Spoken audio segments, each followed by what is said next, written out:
अब हम बात करते हैं, यहाँ तक तो हमने सेल को जनरली डिस्कस कर लिया। अब हम बात करते हैं बहुत इंपॉर्टेंट टाइप्स ऑफ सेल्स की, जिसको हम प्रोकैरियोटिक एंड यूकैरियोटिक सेल्स कहते हैं।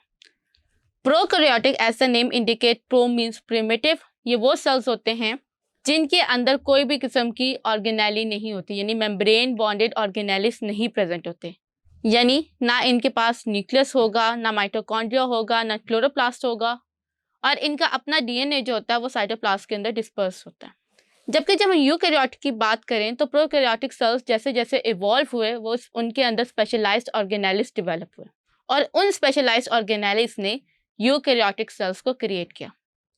यूकैरियोटिक सेल्स वो सेल्स होते हैं जिनके अंदर तमाम मेम्ब्रेन बॉन्डेड ऑर्गेनेली प्रेजेंट होते हैं, और हर ऑर्गेनेली अपना खास और स्पेसिफिक फंक्शन परफॉर्म करती है। अगर हम डिफरेंस की बात करें तो अगेन प्रोकैरियोटिक सेल्स के अंदर कोई मेम्ब्रेन बॉन्डेड ऑर्गेनेली नहीं होती। इमेजिन करें जब दुनिया क्रिएट हुई थी तो जो पहले सेल्स बने थे वो प्रोकैरियोटिक सेल्स थे। ये वो सेल्स थे जो कि सिंगल ऑर्गेनेली यानी यूनिसेलुलर ऑर्गेनिजम्स थे, और इनको अपने सर्वाइवल के लिए एक ही सेल से गुजारा करना था। दैट्स वाई इनके सेल के अंदर कुछ एक्स्ट्रा स्पेस नहीं थी कि वो एक्स्ट्रा ऑर्गेनेलिस को अपने सेल के अंदर जगह देते और स्पेस को एक्स्ट्रा स्पेस क्रिएट करते। सो दैट्स वाई ये काफ़ी प्रिमिटिव टाइप के सेल्स थे जिन्होंने बेसिक फंक्शन परफॉर्म करते थे, और इनकी कॉमन एग्जांपल्स में जो थे वो आर्ची और बैक्टीरिया थे। फिर with the passage of time उन सेल्स ने इवॉल्व करना स्टार्ट किया, और वो इवॉल्व करते गए किस तरह, उनके अंदर जो था वो माइटोकॉन्ड्रिया क्रिएट हुआ ताकि वो सेलुलर रिस्पिरेशन यानी एटीपी प्रोड्यूस कर सकें। देन फिर उन्होंने क्लोरोप्लास्ट क्रिएट किया।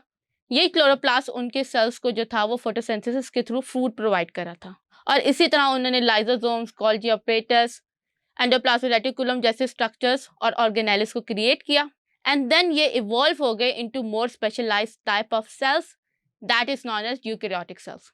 यूकैरियोटिक सेल्स आपके मल्टी सेलुलर ऑर्गेनिजम्स को क्रिएट करते हैं। इनकी कॉमन एग्जांपल्स में एनिमल्स और प्लांट सेल्स हैं। अब हम बात करते हैं स्ट्रक्चर ऑफ बैक्टीरिया की as a model of prokaryotic cell. अगर आप देखें तो बैक्टीरिया की जो आउटर मेम्ब्रेन स्ट्रक्चर होता है, इनके सेल वॉल से बाहर एक रीजन होता है जिसको हम कैप्सूल कहते हैं।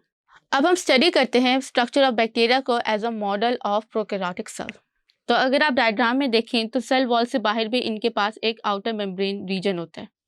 इस आउटर मेम्ब्रेन रीजन को हम जो है वो ग्लाइकोकैलिक्स कहते हैं। ये ग्लाइकोकैलिक्स जो होता है ये दो रीजन्स में डिवाइडेड होता है। अगर ये थिकली कंसंट्रेटेड होगा और थिकली बाउंड होगा तो इसको हम कैप्सूल कहेंगे। अगर वो लूज होगा तो इसको हम स्लाइम कहेंगे। कैप्सूल जो होता है ये सेल को प्रोटेक्ट करता है, बैक्टीरिया सेल को प्रोटेक्ट करता है फैगोसाइटोसिस से यानी कि ईटिंग से, और स्लाइम जो होता है ये बैक्टीरिया को हेल्प करता है एस्केप करने में फ्रॉम द होस्ट सेल। फिर उसके बाद अंदर जाके उसकी जो सेल वॉल आती है, यहाँ पे आपने याद रखना है कि जो बैक्टीरिया की सेल वॉल होती है it is created from peptidoglycan plus murein. फिर उसके बाद हम साइटोप्लाज्म की बात करते हैं। इसका साइटोप्लाज्म जो होता है वो सिंपलर होता है as compare to eukaryotic bacteria, और इसके अंदर जो होता है वो उसका जो होता है वो डीएनए डिस्पर्स होता है। इस मेन डीएनए के अलावा उसके पास कुछ सर्कुलर डीएनए भी प्रेजेंट होते हैं जिनको हम प्लास्मिड कहते हैं। ये प्लास्मिड जो होते हैं ये इसके अंदर जो होता है वो डिफरेंट टाइप्स ऑफ डीएनए होते हैं, डिपेंड करता है upon the nature and the type of bacteria. For example जो बैक्टीरियाज जो होंगे वो ऑयल ईटिंग बैक्टीरियाज होंगे तो उनके अंदर कुछ ऐसे प्लास्मिड होंगे जो कि क्रिएट करेंगे ऐसे डीएनए को जो हेल्प करेंगे उसको ऑयल ईटिंग में।